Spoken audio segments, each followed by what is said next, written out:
man. Another episode of the Run Report. It's your host, Jeruz. A wonderful weekend of football. It's a wonderful weekend of football, man. I'm not gonna lie. And I heard a lot of excuses this weekend. It's been a lot of excuses. And I just can't believe how much excuses I heard for poor quarterback play, poor coaching, poor officiating, just across the board. But man, we're gonna go right into it, man. What about Miami, man? What about Miami? What people don't want is a good Miami team with a defense. You know, people really don't want Miami to have a defense, man. But Miami have a defense, man, it is a problem. It is a complete problem, dog. So what are some takeaways that we have from that game? For me, first takeaway is Carson Beck legit. Carson Beck is legit. And I already had said that in a previous video. Like, yo, Carson Beck for 3,900 yards, 2023. 2024, he come back and he throw 3,400 yards. People were slandering him, bashing him because he left and he went to Miami. Now, if he would have went to Oregon or Ohio State, probably wouldn't have been a problem as much as it was for him going to Coral Gables and Miami. They just had a problem with him being in Miami. People thought he was just going to be trash. Are y'all people crazy, man? The proof is already in the pudding. Dude already then proved that he's a baller, that he can play quarterback at this level. He's very experienced, and he showed that last night. He completely showed that last night. He ain't throw no picks. He ain't turn the ball over. I think he got sacked one time. He played a good game. He managed the game very, very well. And that game was tricky, not because of who they was playing, but they was playing against them refs, man. So Mario had to squeeze and tighten up a little bit, but coach staff did a great job, man. They did a really good job, man. It's hard to play against a team and then play against the refs, man. Like, it always seemed like Miami playing against the refs. But hey, we ain't gonna make no excuses, right? We ain't gonna make no excuses, man. CJ Carr, I said he was inexperienced, but he played pretty well, actually. He played better than other quarterbacks that played this over the weekend. He threw for 221 yards. He had 2 touchdowns and a pick. But that inexperience showed his head, man. That loss of down when he threw the ball, when he was about to get sacked, intentional grounding. Yeah, that cost him, man. That really did cost him. And another thing too, man, you can tell how these coaches are calling the plays, man. If you're running your quarterback, you're doing a quarterback power more than 5 to 6 times a game, man. You don't really believe in your quarterback, man. It's a good play. It's a good play. Because you got an advantage, you know, you got an extra blocker, extra runner, you know what I'm saying, with the quarterback powers, man. But you're going to get your quarterback killed, man. You know what I mean? You're going to get your quarterback killed. And then once teams that can actually stop the run, get on to it, oh, you show. You know what I mean? You show. But let's see, Mark Fletcher had a good game. He had 15 carries for 66 yards. And Malachi Tony, man. Ooh-wee. That boy raw. Malachi Tony raw, man. He had 6 receptions for 82 yards in the score. And he was pretty much their go-to guy, man. But throughout the game, man, I feel like, man, Miami just pretty much was in control the whole game. The only reason why Notre Dame got back in the game was because of those damn penalties, man. And some of those calls were questionable, man. Super questionable calls. Like our third down call, when we had Malachi Tony going, he was doing an out. Man, that was pass interference, dog. That was definitely pass interference. And I'm going to give a big shout out to CJ Daniels, too, man. Transfer from LSU. He had a spectacular catch. It's going to be all over the net. Probably went viral. And that was a much-needed score. That was a much-needed score and momentum shifter before the refs start coming playing with Notre Dame, man. Won't even fair, man. Let's see. But it just feels good to have a competent quarterback. Even Notre Dame, you guys have a competent quarterback. Miami has a competent quarterback. 2 years in a row of competent quarterback play. You're never, ever really going to want to go back once you figure out that you have a competent quarterback that complete the easy passes. The easy passes, all right? Not the 50-50 balls, but the balls 3rd and short, 3rd and 6, 3rd and 5, 3rd and 8, 3rd and 13. Like, he's completing the easy throws, man. And you can trust Carson Beck. I've been hearing a lot of excuses. Oh, man, it's the first game of the season. What about it's the first game of the season for the people that actually won and was prepared and came out there and took it to them teams? Great job, coaching staff, for having the boys prepared. That was a really big game. Man, that was probably one of the best games of the weekend. Really, I think that was the best game of the weekend. Honestly, that was the best game of the weekend, man. Miami and Notre Dame, 27-24. Sent Marcus Freeman in there packing. Somebody go check on that man. You know what I mean? He just knew whatever they paid the refs, they was coming back. Man, y'all dudes, man. God is good, man. God is good, man. All right, we're going to move on along, man. What we got next? We got Clemson hosting LSU. This was another good game. This game was good. I had recorded a video prior to this, and I basically was saying how I didn't even put it out. I should have put it out, man. Basically saying this was LSU Super Bowl. Don't matter how the season gonna go, they was gonna beat Clemson. It's no way on earth he was gonna lose this opening game. And he would have been like, what, 0-4? He'd have been like 0-4 if he would have lost this game to Clemson. And another game where them refs was wilding, man. The refs was wilding, man. The score should have been 24-10, man. Being honest, should have been 24-10. That boy caught that ball. And another game with competent quarterback play. It's a lot of pressure and there's a lot of NFL talent on that field, especially on Clemson side and LSU side. But as far as coming from Garrett Nussmeier, he threw for 230 yards, 28 for 38 in the score. Competent quarterback play. That guy can play in the NFL. Along with Carson Beck, they can play in the NFL. The number wasn't too big for him. He made the easy throws and he made some tough throws, and he was dropping it in the bucket. He was, man. Garrett Nussmeier had a great game. LSU got a defense. I said that in that video that I didn't release. LSU got a defense. They retooled their secondary, and their secondary look amazing. They look good. Delaney balled out. He balled out. Big shout out to their coaching staff, man. They did a great job having them boys prepared. Now, on Clemson side, man, something missing. Oh, Phil Maffa. They ain't got Philly Field no more. They need to get that rusher, man. They lead in rusher, had 5 carries for 16 yards and a touchdown. That ain't gonna do it. Captain Cade, he was all right. He threw a pick. That boy get happy feet too when they start putting that pressure on him. And Dabo, they gotta bounce back, but this game ain't really gonna hurt them like that. They should still make it to the playoffs, because after Miami and Florida State, we'll see how North Carolina is. We play tonight. I will be in attendance too.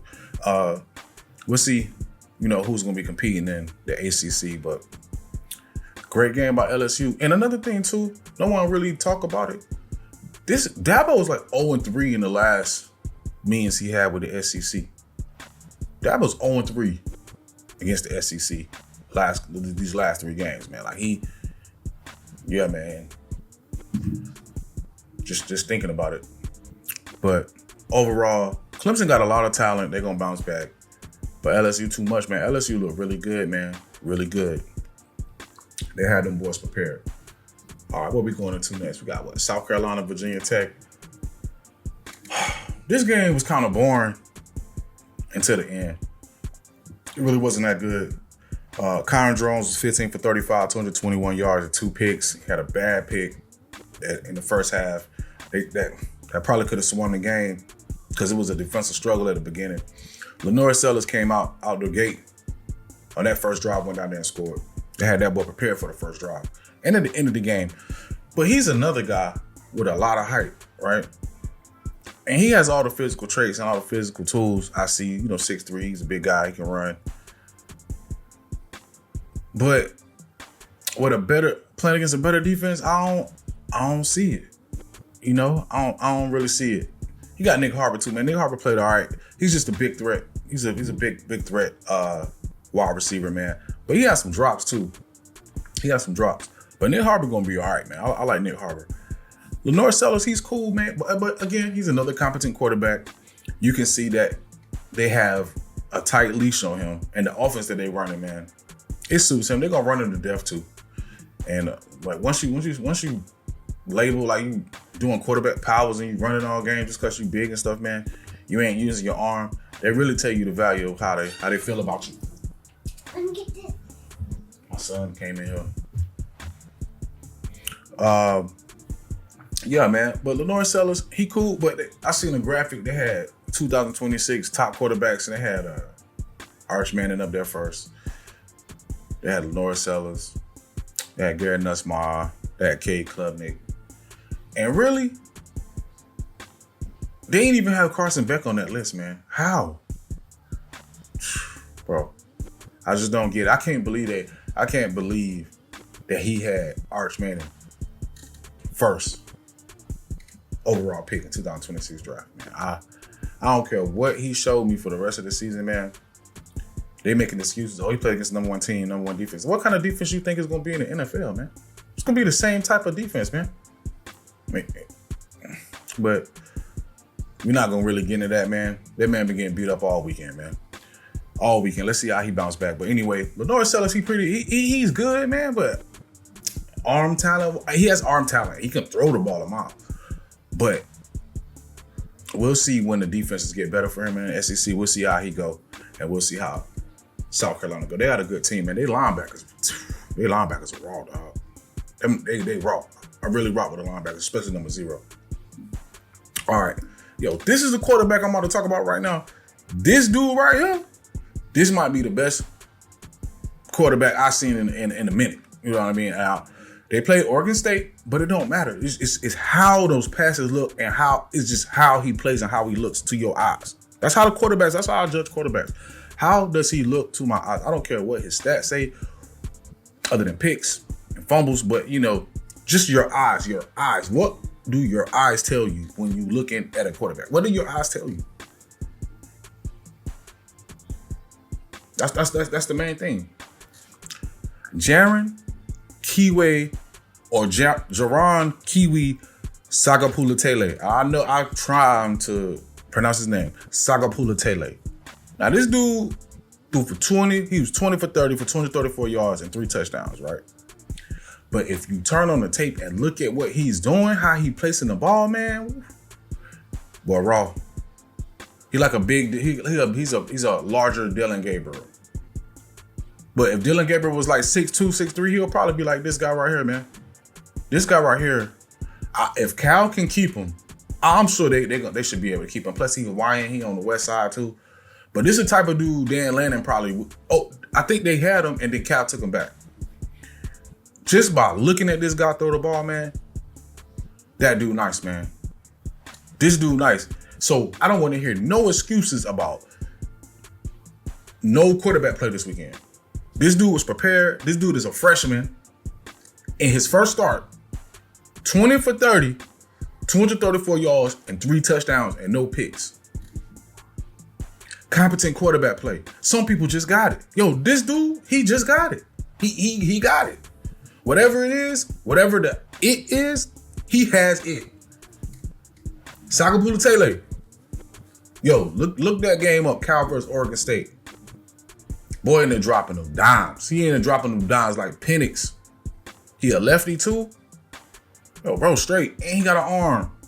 And he got touch. So, these are the type of quarterbacks you want, man. You don't want to be seeing highlights of your quarterback running quarterback power, running 46 yards. Any of y'all teams and your offensive coordinator just running your quarterback, running them quarterback power, it'll work for a little bit. But when y'all play some talented defense, man, you gotta go get hurt, man. They're gonna hurt him. And then obviously they don't really trust his arm like that. If they quarterback power. Now, schematically, is it a great play? Absolutely. It's a great play schematically. I understand why offensive coordinators do it. But But you really don't respect your quarterback, man. Especially like how Georgia Tech, they just rolled that dude, man, the whole game. They won the game, of course.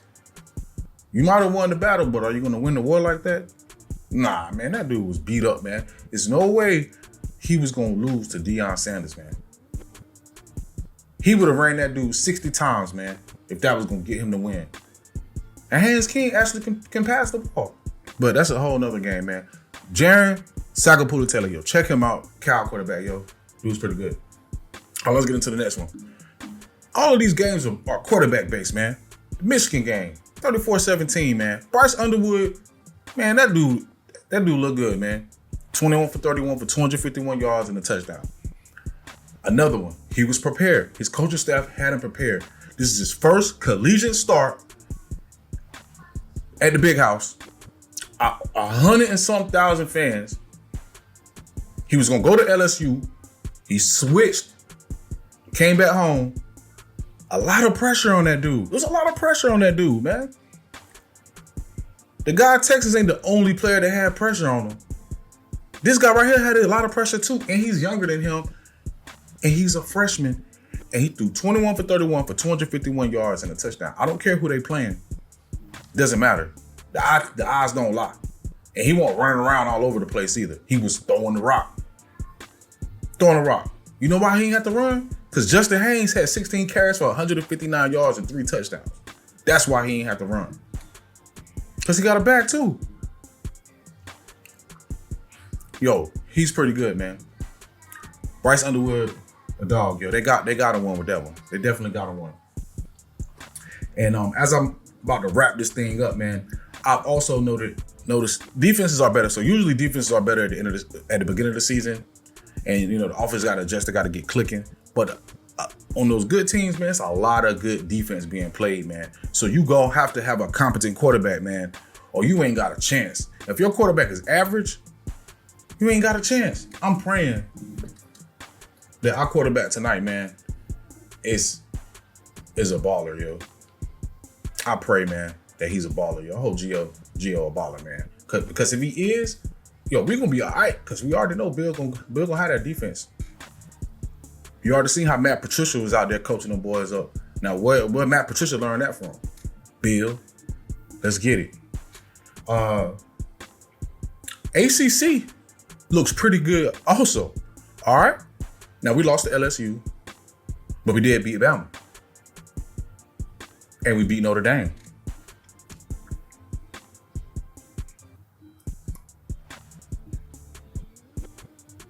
Yo, ACC is looking pretty good. We got some good quarterbacks also. Some good quarterbacks. I've also noticed your quarterback is either elite or mid. And when I say elite as far as good, I mean he's competent and he's not going to lose you the game. And you're not running him all over the place. He can do it with his arm from the pocket, right? Now, he can scramble and get you a first down. I just see a contrast in the teams that are going to be really good. They quarterbacks are solid. Oklahoma quarterback, he's good. Now, he was running a little bit too, but John Mateo got an arm, man.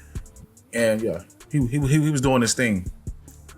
And it's just levels to that quarterback play. And we seen that over this weekend, man. And the guys that's hyping these dudes up, the hype train, man, y'all got to stop. Y'all got to stop, man. Because you guys are wrong. A lot of stuff, you just be dead wrong, man. Dead wrong. Ain't seen a game. Got people in the preseason. I mean, I guess the hype part is part of the game. But what happens when these guys don't meet the expectations? What happened to that? Then all you're going to do is have excuses for them. What about having good excuses for the guys that actually did perform well? What's the excuse for that? They coached them up, so we're going to blame Stark. We're going to blame Sark? Sark was coaching like he was coaching a mid quarterback. He was calling plays like he was calling plays for a quarterback that's mid. That's all it is. You can tell how confident the coaching staff is in their quarterback, but what the plays they are calling, yo. Now, did he loosen it up after a while? He had to. They ain't had no choice. They ain't had no choice, yo. I know Wingo mad as, boy, Wingo like, man, what is going on, dog? What is going on? Jeremiah Smith looking frustrated too, but they got on Saying. You know what I'm saying? Saying had a good game also. Respect the Saiyan for not losing the game. Why ain't nobody talking about Saiyan? He a freshman. Well, he a sophomore. But this is his first start. He had a lot of pressure too. And he performed. So shout out to Julian Saiyan. Shout out to Ohio State's coaching staff for having him prepared. Because they had him prepared, man. Once coach got in his ear about yo, Jeremiah Smith, man, throw him the ball. Once he got him online with that, man, he was pretty good. And he got a running game too. But at the end of the day, let me know what you think about how week 1 went in college football, man. It was an amazing weekend, man. And we're going to cap it off tonight with Carolina hosting TCU, Bills' first game. I'm going to be in the building, man. It's going to be an amazing atmosphere in Chapel Hill. For real, man. I know a lot of people going to that game. And, this is Jeruz with the Run Report. I appreciate you for tuning in. Let's get it.